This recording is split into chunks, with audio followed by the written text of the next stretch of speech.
N'abordez pas un jour, bien-aimé. N'abordez pas une nuit de vivre sans Jésus.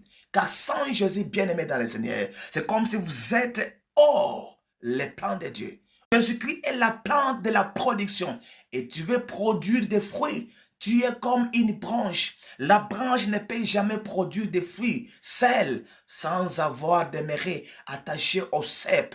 Le cep est le vrai cep qui est notre Seigneur Jésus-Christ. Le monde est en danger, bien-aimé. Vous qui demeurez sans Jésus, vous êtes vraiment exposés aux dangers nuisibles.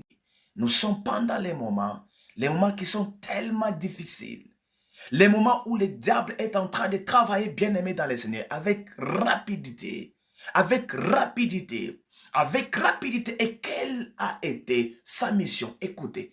Jésus dit dans le livre de Jean chapitre 10 verset 10 que les destructeurs, les voleurs ne viennent que pour voler, égorger et détruire. Et que moi je suis venu afin que mes brebis aient la vie et qu'il en ait en abondance.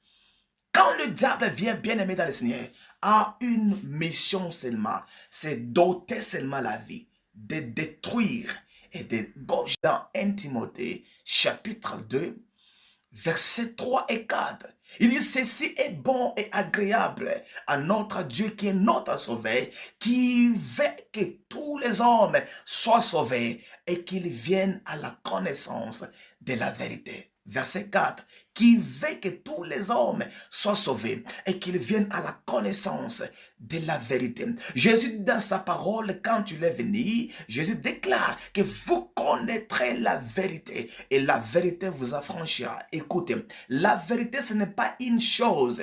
La vérité, c'est une personne. Jésus en toi, c'est ça la vérité.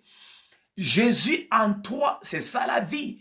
Tu es en train de chercher la vie. Dieu sauve-moi. Comment veux-tu que Dieu puisse te sauver? Christ en toi, c'est l'espérance de la gloire. Ce qui fait la victoire de l'humanité, c'est quand Jésus occupe l'espace de ton cœur bien-aimé dans le Seigneur. C'est le moment de ne pas demeurer dans la distraction, parce que la distraction aboutit toujours à l'échec. N'abordez pas aucune nuit, aucune journée, seul bien-aimé, sans Jésus. Il dit dans le livre de Jean chapitre 15 verset 5 que sans moi vous ne pouvez rien faire. Comme le sarment ou la branche ne peut de lui-même porter de fruits si elle ne demeure attachée au cep. Jésus-Christ est notre cep, la plante de la production. Jésus-Christ est la plante de la production.